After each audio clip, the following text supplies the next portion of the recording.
Hi, I got a haircut, and I'm in color now. Anyways, if you had a 3DS or a Game Boy growing up, then you know about the beautiful Mario and Luigi series. When I was a kid, these games were my only turn-based RPGs, other than Pokemon, so they have a special place in my heart. So you can only imagine my reaction to the trailer for Mario and Luigi Brothership. 10 years since the last mainline installment of the series, I'd never think that this would come back, and in this gorgeous style.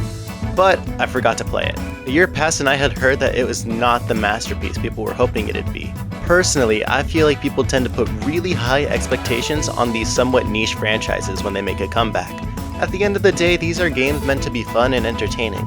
They don't need to be life-changing or incredibly engaging to be a great experience. So after I modded my Switch about a month ago, Brothership was the first game I got and completed.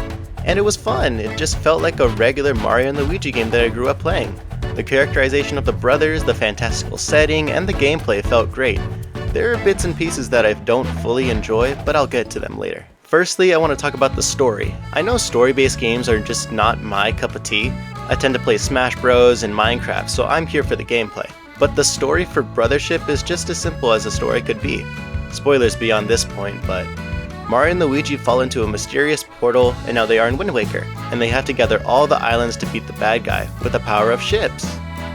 Relationships. Yeah, they really hammer home the idea that bonds are important, and the main villain is named Reclusa for goodness sake. But if I was little Axe Boy playing this game, it'd be a cute little lesson for me. I could take or leave most of the side characters in this game. Peach, Bowser, and Dory, even Starlo make an appearance, but didn't make that large of an impact on me. The group Idol and the Fire and Ice couple were cute, but nothing to write home about. I liked Elo though, he's cool. I did love all the puns they'd make with the names and locations of the world of Concordia. I just look at them and go, heh, make it. 'Cause she makes it. So Mario and Luigi go all around the 4 seas to save Concordia from their loneliness epidemic by helping people out around the various islands and defeating the Extension Cord. Like extension cord. I like the core game loop of Brothership as well. You find an island, learn about its inhabitants, fight the enemies, and then connect the island to the rest of the ship. And it further splits this world into 4 seas, and it's a nice easygoing progression. I tend to get lost in games that have huge connected worlds. Like, where's the Bean Bean Airport? I've been looking for 15 minutes. Ugh. Now let me get into the actual gameplay. It's Mario and Luigi. They jump, they hammer, and they bro attack.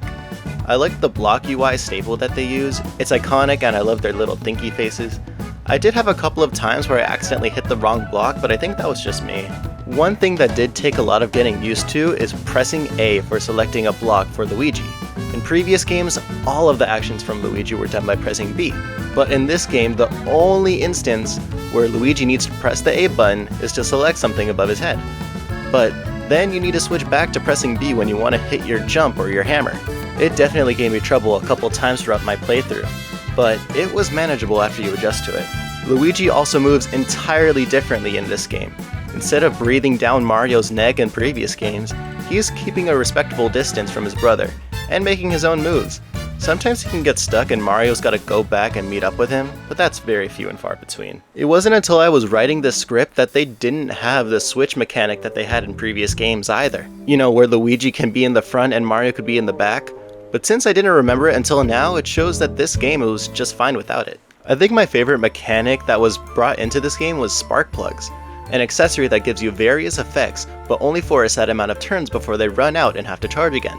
You can get an extra hit of damage, add fire or ice effects, giant spike balls, AoE damage, and even auto excellent. But the coolest part about this is being able to mix and match all these different plugs to create unique effects. The AoE plug and the spike ball plug will have all enemies get hit by spike balls. Double hit and dizziness can increase the chances of the opponent getting dizzy.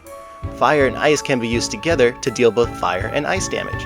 It is where I found the most enjoyment of the game for me, and it's a mechanic I'd like to see implemented in other games in different various ways. Between the story, gameplay, and characters, Brothership feels like a worthwhile installment to the Mario and Luigi series. It may not be as good as the other titles, but I can't say it's bad because it doesn't meet the standards the others set for it. In a way, it's a fresh start for the series, bringing this generation to games that deserve more attention. And I feel that is what Nintendo intended for Brothership to be. It's a fairly easy game for an RPG, and digestible for a lot of audiences. And hopefully it marks a point where I can see more games coming to this franchise. Going forward. This game has also made me want to visit other RPGs that I never got into. My retention for story-based games are low, but I think I just need to jump into it and not think too hard about it. The one I'm playing right now will definitely be a video once I finish it. Anyways, that's it for this video. If you enjoyed, like the video, subscribe, and thanks for watching.